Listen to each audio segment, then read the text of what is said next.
हाय बच्चों, मैं सीमा सलचंद्रन आप सभी लर्नर्स का मेरे चैनल साई बेसिक्स पर वेलकम करती हूँ। इस वीडियो में हम बात करने वाले हैं नेटिव स्पीसीज़ के बारे में। उससे पहले मैं आपको बताऊंगी कि एग्जामिनेशन पॉइंट ऑफ व्यू से कितने तरह के स्पीसीज़ के बारे में हमें पढ़ना है। बच्चों, ये CSIR नेट और स्टेट एलिजिबिलिटी टेस्ट से रिलेटेड ये टॉपिक है और इसका प्लेलिस्ट बिल्कुल अलग होगा। जो UG PG वाले बच्चे हैं, BSc MSc वाले, उनका प्लेलिस्ट अलग होगा, और जो CSIR नेट या फिर स्टेट एलिजिबिलिटी टेस्ट का जो बच्चे प्रिपरेशन करना चाहते हैं उनका प्लेलिस्ट अलग होगा। तो आप अपने अपने प्लेलिस्ट के थ्रू मूव करिएगा। तो ये बात करते हैं टाइप्स ऑफ स्पीसीज़, कितने तरह के स्पीसीज़ होते हैं। वैसे तो बहुत तरह के स्पीसीज़ होते हैं, but examination point of view से हमें 7 या 8 स्पीसीज़ पढ़ने होते हैं। तो सबसे पहले स्पीसीज़ क्या होता है। Species are a group of interbreeding natural populations which are reproductively isolated from other such groups. Means species का डेफिनेशन अगर देखा जाए तो group of interbreeding natural population होता है। मीन्स ऐसा पॉपुलेशन जो आपस में इंटरब्रीड कर सके, और अगर वो आपस में इंटरब्रीड नहीं कर सकते हैं, वो रिप्रोडक्टिवली आइसोलेटेड होते हैं, तो हम कहते हैं कि वो जो ग्रुप है वो दूसरा स्पीसीज़ है। तो अगर आपस में इंटरब्रीड कर सकते हैं तो हम कहेंगे सेम स्पीसीज़ है, अगर नहीं कर सकते हैं तो हम क्या कहेंगे कि दूसरा स्पीसीज़ है, डिफरेंट स्पीसीज़ है। और क्यों नहीं कर सकते हैं? क्योंकि वो रिप्रोडक्टिवली आइसोलेटेड होते हैं, उनके पीछे कुछ मैकेनिज्म काम कर रहे होते हैं, या तो उनके बिहेवियरल डिफरेंसेस हो या फिर कुछ जियोग्राफिकल रेंज काम कर रहा होता है, वो एक अलग टॉपिक है। तो यहाँ पर 2 कीवर्ड है, एक इंटरब्रीडिंग पॉपुलेशन और दूसरा रिप्रोडक्टिवली आइसोलेशन।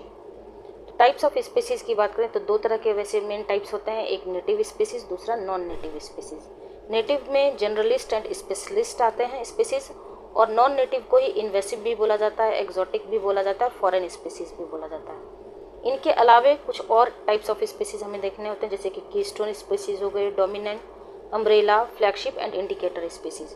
तो इस वीडियो में बच्चों हम बात करने वाले हैं नेटिव स्पीसीज़ के बारे में। नेटिव मीन्स क्या होता है? मीन्स अपना घर।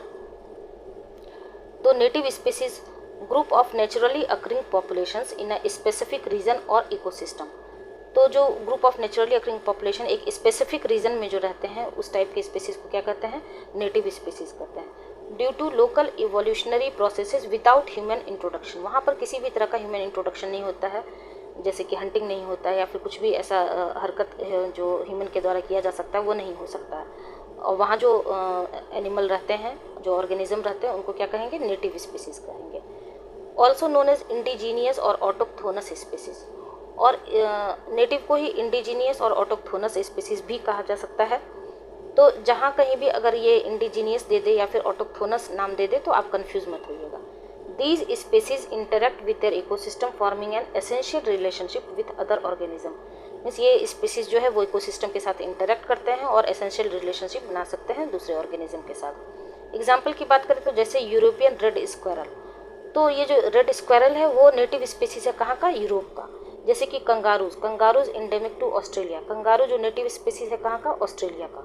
ये कुछ एग्जाम्पल हो गए। ये कुछ ऑनलाइन रिसोर्सेज से ये मैंने कुछ डायग्राम आपको दिखा रही हूँ। ये जितने एनिमल हैं इनका ये क्या है? नेटिव स्पीसीज हैं, और इन्हीं को हम क्या बोलते हैं? इंडेमिक भी बोलते हैं। तो कितने तरह के नेटिव स्पीसीज हम बात की थी? 2 तरह के। कौन कौन से? Generalist and specialist. यहाँ पर बच्चों नेटिव छूट गया तो आप अपने एंड से लिख लीजिएगा। तो सबसे पहले जनरलिस्ट क्या होता है? जनरलाइज्ड को ही जनरलिस्ट भी बोला जाता है, दोनों सेम टर्म ही है, ठीक है। Organism that have broad ecological niches. ऐसा ऑर्गेनिज्म जिनका इकोलॉजिकल निश बहुत ब्रॉड होता है। निश मैंने पहले भी आपको बताया है, निश क्या होता है? निश एक फंक्शनल एरिया होता है। हैबिटेट और निश दोनों अलग अलग टर्म है। हैबिटेट जहाँ कोई ऑर्गेनिज्म रहता है, और निश मीन्स कैसे रहता है, उस अवेलेबल स्पेस का कैसे वो यूटिलाइज करता है। जैसे कि हैबिटेट आपका, अगर एनालॉजी की बात करें तो आपका घर हो गया, हाउस, और निश क्या हो गया? आपका रूम, जिस रूम में आप रहते हैं, उठते हैं, बैठते हैं, खाते हैं, पीते हैं, सोते हैं, पढ़ते हैं, तो वो क्या हो गया? निश हो गया। ठीक उसी तरह मान लीजिए किसी हॉस्टल में अगर आप रहते हैं तो हॉस्टल आपका क्या हो गया? हैबिटेट, और उसमें जो आपका एक रूम आपको अलॉट किया गया होगा वो क्या हो गया? निश हो गया। तो organism that have broad ecological niche, ये जो जनरलाइज्ड स्पीसीज है उनका ब्रॉड होता है इकोलॉजिकल निश। Organism can grow in a wide variety of environmental conditions. ये जो जनरलाइज्ड स्पीसीज होते हैं वो wide variety of environmental condition में ग्रो कर सकते हैं। उनका कोई एक स्पेसिफिक नहीं है कि मुझे गर्मी में ही रहना है या ठंड में ही रहना है, तो उनका जो वेराइटी होता है इन्वायरमेंटल कंडीशन का वो वाइड होता है। Can make a use of a variety of different resources. वो फूड के लिए डिफरेंट रिसोर्सेज का यूज़ कर सकता है। ऐसा नहीं है कि उनका कोई एक स्पेसिफिक फूड है कि उसी पर रह के वो सर्वाइव करेंगे। These adaptability allows them to survive in different habitats, और यही adaptability जो है वो उनको allow करता है survive करने के लिए different habitat में. These characteristics makes them strong enough to changing environment, और ये जो characteristic है वो strong enough होता है changing environment के साथ compatible होने के लिए. ठीक है, तो ये कुछ करेक्टरिस्टिक हो गए किसके बारे में, जनरलाइज्ड और जनरलिस्ट स्पीसीज में. अगर एनालॉजी की बात करें तो एक घर में जो बड़े भैया होते हैं, बड़ा भाई होता है, बड़ी बहन होती हैं, वो बहुत ही जनरलाइज्ड टाइप से बिहेव करते हैं. उनके कोई नखरे नहीं होते हैं, वो wide variety of environmental condition में भी उनको ये नहीं है कि मुझे एसी के रूम में ही चाहिए, फ़ैन में भी सो सकते हैं. लेकिन जो घर में सबसे छोटी बहन या छोटा भाई होता है वो बहुत स्पेशलाइज्ड होता है, बहुत स्पेशलिस्ट होता है. उनके बहुत नखरे होते हैं, उनके बहुत स्पेसिफिक फूड हैबिटेट होते हैं कि नहीं मुझे यही खाना है. तो आप एनालॉजी से दोनों को डिफ्रेंशिएट कर सकते हैं, जनरलाइज्ड में बड़े भैया और स्पेशलिस्ट में छोटी बहन. तो अब आइए स्पेशलिस्ट की बात करें. स्पेशलिस्ट कोई स्पेशलाइज्ड स्पीसीज के नाम से भी जाना जाता है. Organism that have narrow ecological निश. इनका जो इकोलॉजिकल निश है वो बहुत नैरो होता है, जैसे कि जनरलाइज्ड में वाइड होता है, इनका नैरो होता है. Organism can grow in a specific environment. इनको एक स्पेसिफिक इन्वायरमेंट चाहिए सर्वाइव करने के लिए. And have a highly specialised requirement for their survival, such as particular food sources, particular habitat and specific climatic condition. इनको एक particular food sources पे ही ये survive कर सकते हैं, इनको एक particular habitat चाहिए और एक specific climatic condition में ही ये survive कर सकते हैं. इनके नखरे बहुत होते हैं. Because of their specific needs, they are often more vulnerable to changing environment. और इन्हीं नखरों की वजह से ये जो है more vulnerable होते हैं changing environment के. मीन्स environment के changes का इनके ऊपर बहुत ज़्यादा इफेक्ट पड़ता है. These specific conditions makes them very high risk of extinction. और ये जो स्पेसिफिक करेक्टरिस्टिक है इनको हाई रिस्क ऑफ एक्सटिंक्शन की ओर ले जाता है. ठीक है, एनालॉजी में मैंने आपको बताया कि जनरलाइज में आपको घर के बड़े भैया जिनके कोई नखरे नहीं होते हैं, ब्रॉड इकोलॉजिकल निश होता है, wide variety of environmental conditions में रह सकते हैं और कुछ भी उनको खाना के लिए कोई भी स्पेसिफिक फूड नहीं चाहिए, कुछ भी खा सकते हैं. लेकिन जो स्पेशलाइज्ड होता है, जैसे घर की छोटी बहन, वो उनके बहुत नखरे होते हैं कि मुझे आज पिज़्ज़ा ही खाना है, मुझे बर्गर ही खाना है.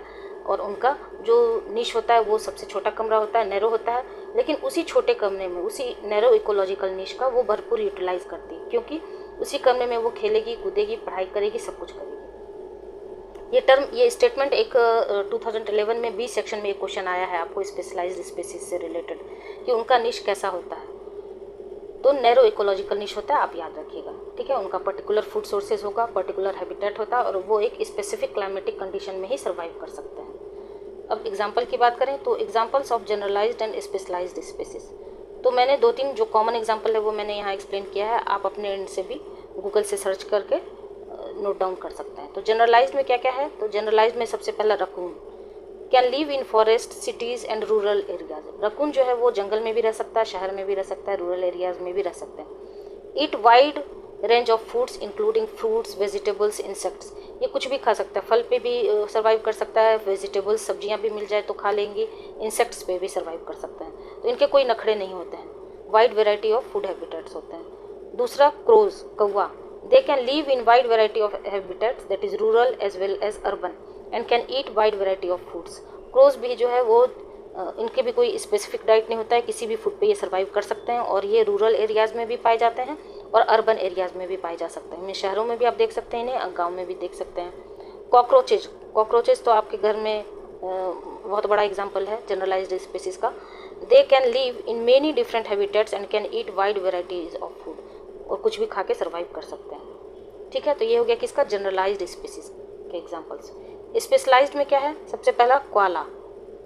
Feed almost exclusively on eucalyptus leaves. इनको सिर्फ यूकेलिप्टस का जो लीव्स होते हैं उसी पर ये सर्वाइव कर सकते हैं. अगर यूकेलिप्टस लीव नहीं मिलेगा तो ये मर जाएंगे.